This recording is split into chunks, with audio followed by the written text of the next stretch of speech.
gabdhaha saxafiyiinta Soomaaliyeed inta badan waxay ka shaqeeyaan shaqooyinka normalka ah warbaahinta ay ka shaqeeyaan tusaalaha normal waxaan ka wadaa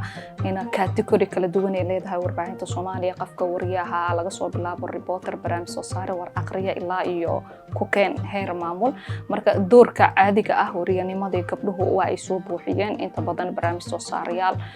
war aqriyaal wayhiin gabdhuhu laakiin waxa caqabad ah oo aysan ku jirin go'aan ka gaarista xarunta warbaahinta ama inay wax hogaamiyaan maamul ay noqdaan agaasime ku xigeen soo haddii ay doorkaasi ay buuxin lahaayeen caqabado badan oo gabdhaha saxafiyiinta ku horgudboon meesha ka bixi lahaa tusaale ahaan in gabdhuhu xuquuqaad badan inaysan ka helin xarunta warbaahinta tusaale gabadha marka ay xaas noqoto kaliya ka soo qaad xilliga fasaxyada umusha inaysan gabdhuhu si sax ah aysan u helin inkastoo wacyigelin badan waayadii ugu dambeysay ay jireen oo aan wadnay iyo dokumentiyo aan arrimahaas ku horumarinaynay in tusaale ahaan sinaan dhanka mushaarka aan jirin wiilasha iyo gabdhaha saxafiyiinta marka laga hadlayo in wax kasta oo dhanka warbaahinta uma sibno wiilasha iyo gabdhuhu soo caqabad badan oo dhinac xadgudub ha noqoto oo gabadha lagu xadgudubayo shaqadeedii lagu xadgudubayo contract xarunta warbaahinta ka haysanin in shaqadii aysan ku dareemeynin qofka wariyaha uusan haysanin contract 2 sano sanad xitaa ha noqdo sanad contract markuu haysto wuxuu dareemayaa deganaan iyo safe shaqadiisii laakiin waa dareemay warbaahinteeni in contract aysan jirin qofka security uusan dareemeynin ka walwalayo markasta shaqadii laga ceerin karaa booskiisii qof kale lagu soo bedelayo maanta dhan shaqooyin badan oo aan lagu heshinin in loo diro gabadhii in xiliyadii lagu balami mooyaan xiliyo ka duwan inay ka shaqeyso maadaama contract ay wax dadka kala xadeynayo warbaahinta aysan ka jirin taas waa caqabad guud oo guud ahaanba gabdhuhu ay dareemayaan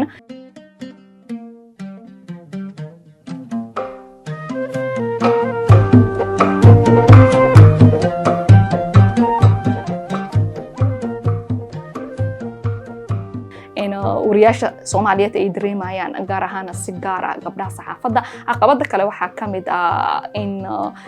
meelo u gaara gabdhuhu tusaale ahaan xilliga salaada in aysan haysanin oo isku dhaxyaaci oo kale warbaahinada qaar inay jiraan taasina caqabad guud ee gabdhuhu ay dareemayaan waaye iyo doorkii inay gabadha saxafiyada ay qaadato maybe 5 sano 6 sano gabadhi inay xaruntii ay joogto hal shaqo kaliya ay ka hayso aysan wax improvement badan ay sameeyeen si kastoo tababar loo soo siiyo si kastoo gabdhihii loogu baraarujay inay jaamacadaha ay ka soo baxaan ay wax bartaan taas marka waxaan isleenahay anaga hadii doorka gabdhuhu ay qaadan lahaayeen ugu yaraan isbedel inuu imaan lahaa wacyigelin gabdhaha dhexdooda gabadhaasi gabadha kale role modelka inay ku dayan lahayd marka jaranjar gabdhuhu ay ka gudbaan ay noqon lahayd tusaalahan meesha ugu muhiimsan oo aan gabdhuhu meesha oo la yiraahdo madaxa shaqada shaqaalaha ay gabadha ay noqon lahayd xuquuqaad siman aan la heli lahaa ragga iyo dumarka laakiin hadda waxa soo dhan ma jiraan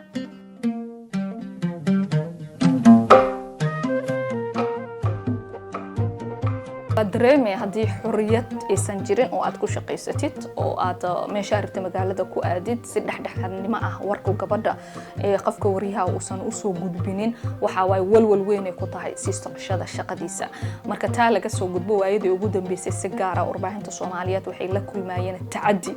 oo aanan arkin waayadii ugu dambeysay oo tusaale ahaan dhinaca dawladda maadaama warbaahinta ay ku dhex nool yihiin eriyada dawladda in wax badan oo xuriyad ah wariyihii uusan maanta u heli karin hadii tusaale ahaan waxyaabaha ugu muhiimsan wariyaashu ay sameeyaan markay arrini ay jirto waxa kamid ah in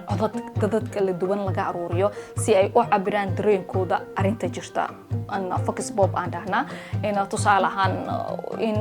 meelihii security-ga ciidamadii dawladda oo aan wada shaqeyn wanaagsan kala dhaxayn warbaahintu inaysan fahmi karin in wariyaasha la iska xirxiraayo ama wixii ay soo duubteen laga delete gareynayo ama qaarkood xuriyadooda inta laga qaado inta la xiro cabaar kadib la sii deynayo marka waxay qalqal ku tahay si socoshadii iyo inay gutaan waajibaadkii warbaahinta wiil ha noqoto iyo gabar ha noqoto tusaale ahaan waayadii ugu dambeysay waxa la dhigi jiray gabdhuhu tacdiya badan iyo dhibaatooyin badan lama kulmaan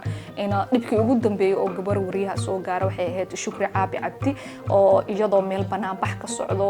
oo dad laga barakicinayo meesha ay deganaayeen intay warbixin ay rabtay inay kasoo samayso meeshii lagu jirdilay askar dharcad ah in dhaawacyo badan jirkeedii loo geystay runtii gabadhaasi ka waran oosan stiil xuquuqaad aysan helin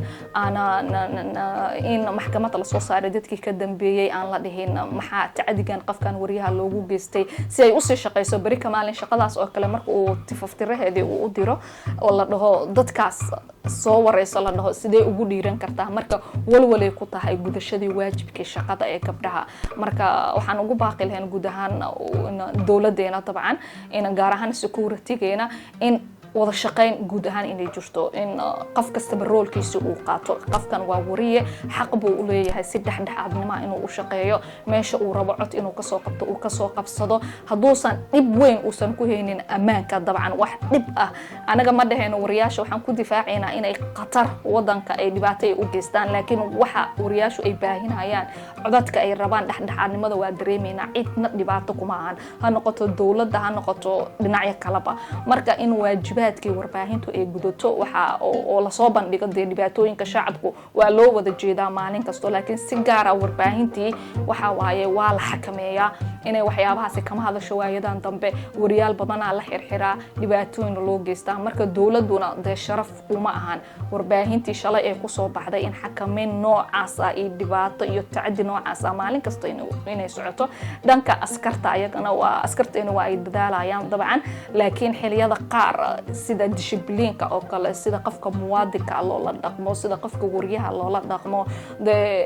waxa waa kaafi kala dheeri askari xanaaqsan oo xitaa si deganaan aan wax kugu sheegaynin oo qoriga ka soo horeeyo jugta ka soo horeyso qofkan waa qof adoo kala tusaale ka soo qaad naftaada adii mu u baahnid xadgudub noocaas ah oo ay gaarto heer jirdil ah lagu geysto in ama jidka lagu jiido simcadaada la bahdilo soo adii uma baahnid soo ka soo qaad qofka kale waa sidoo kale marka waxa jiro xuquuqaad dadka kala xadeynay qofka kale inuusan ku xadgudbin ina xadgudubkana diinteena waa ay xaaraantinimayso dabcan marka wax askariga marka uu dhibkaas uu maanta uu geysto aan la xisaabtamin maalinta ku xigta uu geysto waxay u noqonay wax iska caadi ah oo soo noqonaya marka dhibaatooyinkan soo noqonayana hadaan nahay warbaahintii runtii wariyaashana niyajab ay ku tahay in waxaana si kala fogaanayo aragtidii bulshada in bulshada in xog saxan ay hesho meesha ka bixayso wariyaashii inay shaqadoodii ay gutaan meesha ka bixayso soo aagag kala duwan iyo xirxirnaasho badan meesha ka soo baxay waxyaabihii laga soo kabsanayo burbur